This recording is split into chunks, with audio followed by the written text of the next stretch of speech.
kind of move to try to bring this to a conclusion. There's an obvious solution here. I think most people want to extend Obamacare subsidies. I think, the president has made a lot of indications that he wants to get that done. It would be in some ways, Democrats are doing Republicans a political favor by raising this issue now and not letting these subsidies expire by the end of the year. But I think the Democrats should go ahead and do that, because you should do what the right thing is to do, and you should prove that you can get results.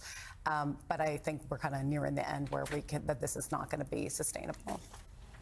Hey, so Jonathan, we've been saying for quite some time that Donald Trump can read polls, and he's got political instinct to understand that he goes out and says, I'm not going to cut Medicare, I'm not going to cut Social Security. I think in the past he said, I'm not going to cut Medicaid. But he can read the polls. He certainly understands, probably better than a lot of people in the House, Republicans in the House, that this isn't a big winner politically for them. I mean, you read the polls, Democrats keep improving. Their standing keeps improving. The Republican standing keeps falling. You look at what Glenn Youngkin's doing in Virginia. That's going to impact the Virginia race. I believe the government shutdown's already impacted the Virginia governor's race. A new Washington Post poll shows Spanberger now has rocketed to a 12-point lead in a race that was too close to call not so long ago. You look up at the New Jersey race. Mikey Sherrill kept getting in her way. Now, here's what's happened in Virginia.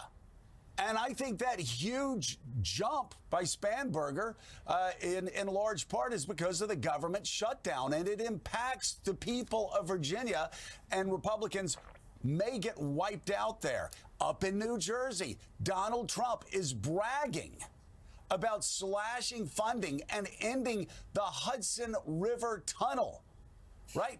So he's bragging about making New Jersey residents' commute more hellish. That's impacting what? The New Jersey governor's race. And so Mikey Sherrill is being helped out by Donald Trump right now because he continues to brag about killing that project.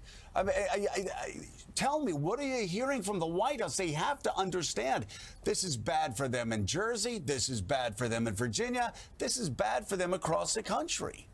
White House aides, as I've been reporting on the show, have been privately saying to me for 10 days or so now, they think, the end is in sight, the president's going to step in and get this done. And then we had Kevin Hastert, one of his top economic advisors, say that publicly, gave an interview just a day or so ago saying, look, this is going to end soon.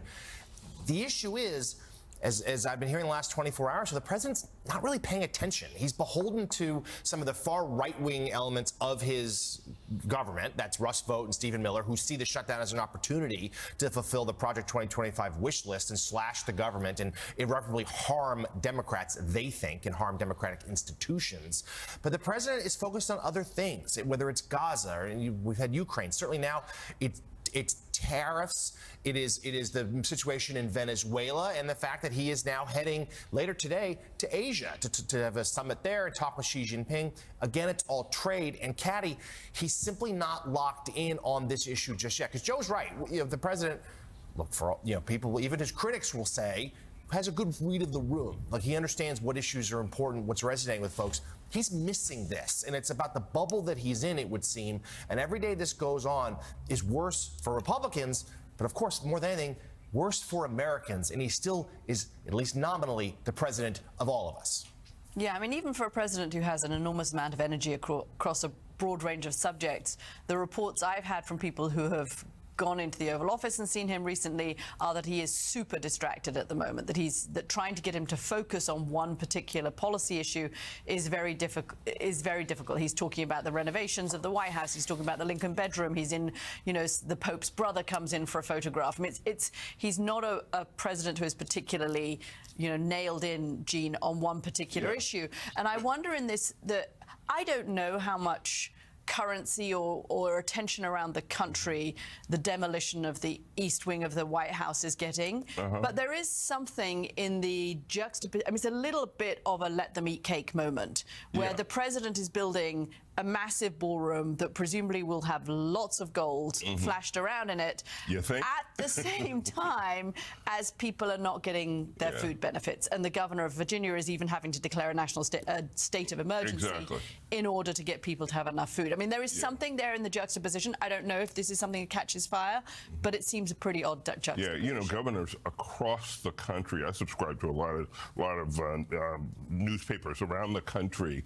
I'm an inveterate subscriber. And I was looking at their headlines this morning, and governors everywhere are having to try to step in on the food aid issue, for example, because it's just people are getting hurt.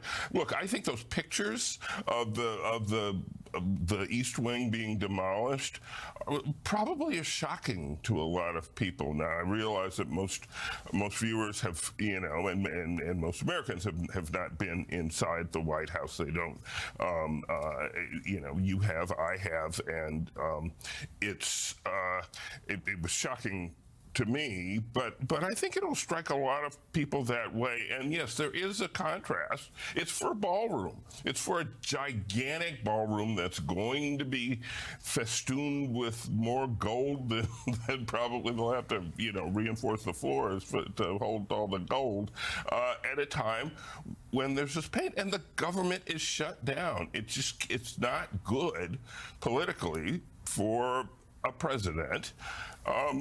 It's certainly not good for the majority in Congress to have the government shut down week after week after week. People in Washington don't seem to have a sense of how ridiculous and infuriating this is to everybody else in the country. Yeah, first of all, I do think that the destruction of the White House, the People's House, the destruction of the East Wing has resonated with people in a surprising way. We heard Senator Murkowski of Alaska last night talking about it, how people in Alaska have reached out to her, saying this is really upsetting to see this. And some have made the comparison to that fire at the Cathedral of Notre Dame in Paris. Yes, it's a building. It's not a person, but it means a lot to a lot of people. And here we are seeing this being done, and it's being replaced by, you know, a ballroom surely covered in gold, paid for by the rich and corporations, that is really going to be upsetting. So it does seem like it is precisely on the nose and as a metaphor for what this administration is doing, and Democrats should make that point. 100%. And I don't know if you remember, 6 months ago, there was an AI video of Trump supporters gathering outside the White House in some near future, not with pitchforks and torches, but basically, in this new ballroom that this AI piece envisioned, we're partying, and you know, it's come true. This has come true, and you know, it's a visual world we live in, right? It's a 30-second look at this, and I think it will be shocking. I mean, nothing by itself. Oh, this is going to take him down. Absolutely, no. Right. But as these images mount, you know, Donald Trump is a master of telling a story about himself, and like many stories, fictional, largely. But it all adds to the story that if you were going to write this whole thing, let's have him suddenly tear down the 18th century east wing of the White House. And by the way, he made it worse. Okay, people might not like this, but if they'd taken some time, and here's a commission to approve it, or whatever, gotten people used to it, they'd go, oh, okay. But just to suddenly come without seeing what's coming, or get anybody's consensus or approval, and boom, comes in. And the images, what do the images look like? Maybe a natural disaster, or more commonly these days, war, or terrorism. You know, and it's... in this case, again, it's not a giant thing, but it's a thing that just normal folks will care about when they see this thing. And, you know, he's made it worse for himself.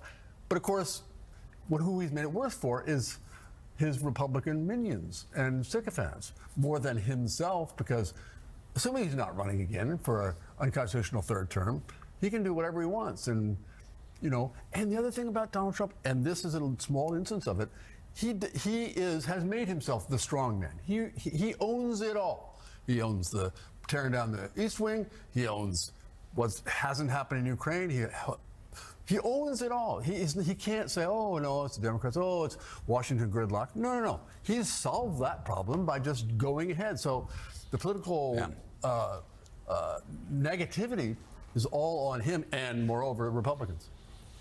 Well, and in the immortal words of David Gates and Bread, in a song that Kurt Anderson used to make out to in younger days, if a picture paints a thousand words, and that picture of the White House, of the president on his own, destroying the East Wing of the White House solo, without doing what every other president has done. Without, Harry Truman even went to Congress when he tried to expand the West Wing, and Congress said no.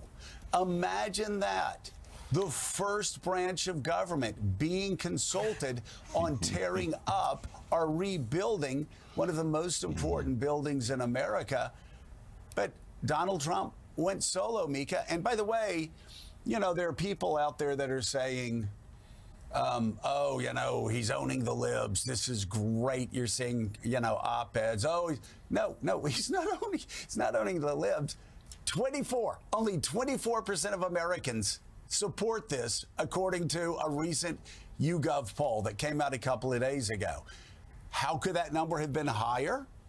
If he had talked to commissions, if he had worked as every other president would have done and explained what he was doing to say, hey, I think when we have huge events, we shouldn't have to erect a tent in the backyard of the White House. Maybe we build a larger building. Let's talk to all these people and do this where, we have a partnership with these historians. He could possibly have done it that way. He never would have, but he could have done it that way, and he could have figured out a way to get buy-in. But again, that picture neatly explains what the first 10 months of the second Trump term has been, and that's been a president who doesn't think he has to consult with anybody about anything. And if courts or Congress stands in his way, then they hate America. That's at least what his supporters say.